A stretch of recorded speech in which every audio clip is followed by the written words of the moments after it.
to our channel. Today Bible verse in Tamil.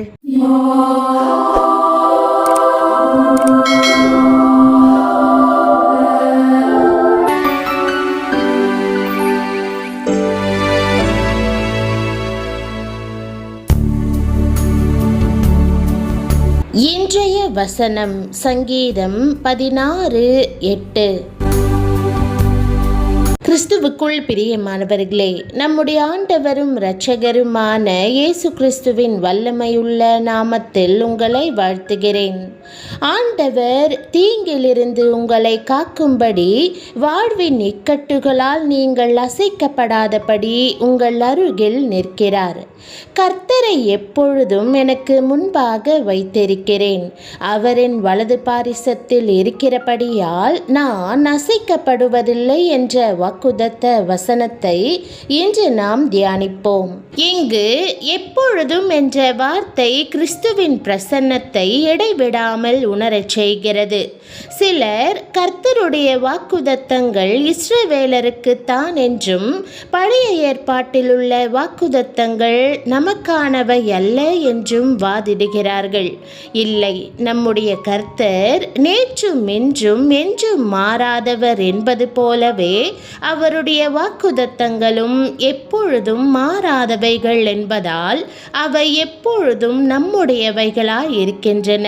தேவன் வலது பாரிசத்தில் இருக்கிறார் என்பது அவர் உங்களை பாதுகாக்கும்படி வெகு சமீபத்தில் இருக்கிறார் என்பதை குறிக்கிறது. ஆக்கினைக்குள்ளாக தீர்க்கிறவர்களினின்று எளியவனுடைய ஆத்துமாவை ரட்சிக்கும்படி அவர் அவன் வலது பாரிசத்தில் நிற்பார் என்று வேதம் கூறுகிறது. அவர் உங்கள் பக்கத்தில் இருக்கிறபடியினால் நீங்கள் ஒருபோதும் அசைக்கப்படுவதில்லை. ஆண்டவர் உங்களை விட்டு தொலைவில் இல்லை. முற்புறத்திலும் பிற்புறத்திலும் நீர் என்னை நெருக்கி உமது கரத்தை என் மேல் வைக்கிறீர் என்று வேதம் கூறுவது போல அவர் வெகு சமீபமாய் இருக்கிறார். தேவன் நம் வலப்பக்கத்தில் இருப்பதற்கு நாம் என்ன செய்ய வேண்டும்? ஜெபிப்பதை, தேவனுடைய வசனத்தை வாசிப்பதை, அவரை துதிப்பதை நாம் பழக்கப்படுத்தி கொள்ள வேண்டும்.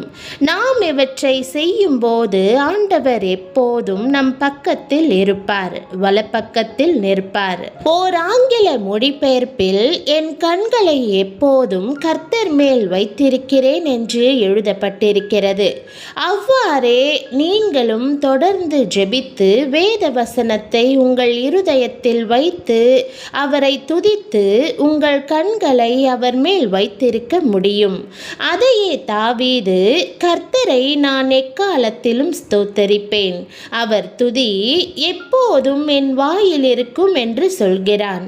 பிரியமானவர்களே, ஒரு சிறு கணம் கூட தேவனை விட்டு விலகி விடாதிருங்கள். தேவன் உங்கள் பட்சத்தில் இருந்தால் உங்களுக்கு விரோதமாக இருப்பவன் யார்? ஆண்டவரை எப்போதும் உங்களுக்கு முன்பாக உங்கள் வலது பாரிசத்தில் உங்களுக்கு பின்னாக வைத்திருங்கள். உங்கள் கண்கள் அவர் மேலேயே நோக்கமாய் இருக்கட்டும். அவரது இரக்கம் உங்களை சூழ்ந்து கொள்ளட்டும். தேவனுடைய வசனம் எப்போதும் பாதுகாக்கிறதும் களிக்கூற பண்ணுகிறதுமா இருக்கிறது. ஆகவே ஆண்டவர் பேரில் அன்பு கூறுங்கள், அவருடைய வசனத்தை காத்து கொள்ளுங்கள். அவர் தாமே உங்கள் இருதயத்தை, மனதை, வேலையை, வீட்டை நிரப்புவாராக. உங்கள் வாழ்க்கையில் அவரது பிரசன்னம் காணப்படட்டும். அவரது பலன் உங்களுக்குள் விளங்கட்டும்.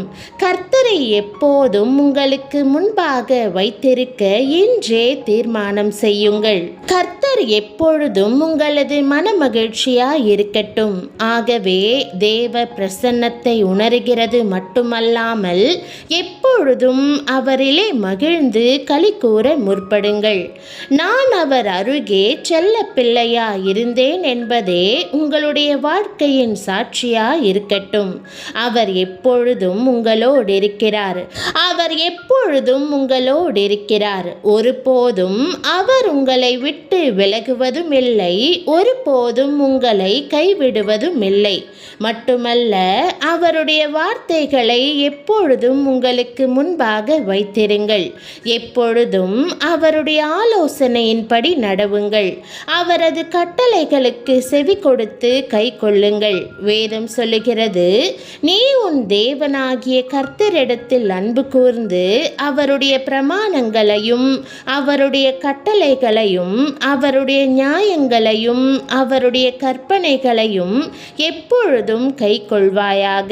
எப்பொழுதும் ஜெபியுங்கள். உங்களுடைய ஒவ்வொரு இருதய துடிப்போடும் ஒவ்வொரு சுவாசத்தோடும் இயேசு கிறிஸ்துவின் நாமத்தை இணைத்து கொண்டு ஜெப சிந்தை நிறைந்தவர்களாய் ஜெபியுங்கள்.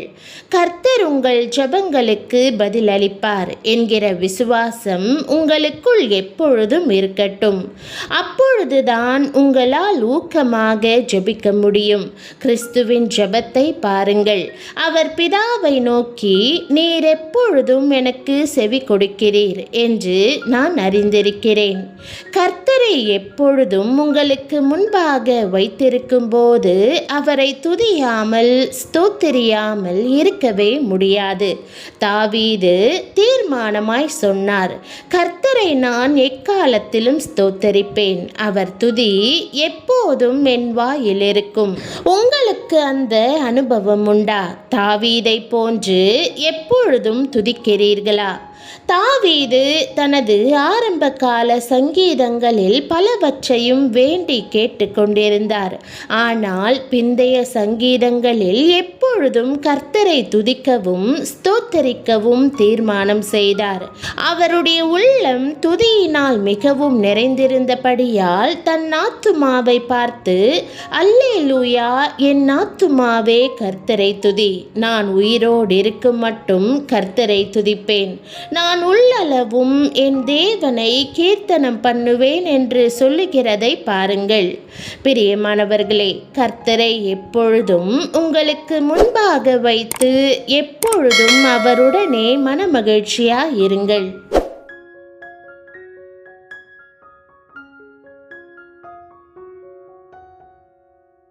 ஜெபம். அன்பின் ஆண்டவரே, எப்போதும் உம் பிரசன்னம் என்னோடு இருப்பதற்காக நன்றியுடன் உம்மிடம் வருகிறேன். நீர் என்னை எல்லா தீங்கிலிருந்தும் காத்து எனக்கு கேடகமாய் இருக்கிறீர் என்று நம்புகிறேன். நான் அசைக்கப்படாதபடி நீர் என் வலது பக்கத்தில் இருக்கிறீர் என்பதை அறிந்து எப்போதும் உம்மேல் நோக்கமாயிருக்க எனக்கு உதவும். ஜெபத்தில் உறுதியாய் தரித்திருக்கவும் உம்முடைய வார்த்தையில் மகிழவும் எப்போதும் உம்மை துதிக்கவும் என் இருதயத்தை பலப்படுத்தும். என் வழிகளில் எல்லாம் என்னை நடத்தி உம்முடைய இரக்கம் என்னை சூழ்ந்து கொள்ளும்படி செய்யும். என் உள்ளத்தையும் சிந்தையையும் வீட்டையும் உம்முடைய அன்பினாலும் சமாதானத்தினாலும் நிரப்பும். எனக்குள் உம்முடைய பலனான ஜீவ சுவாசத்தை ஊதும்.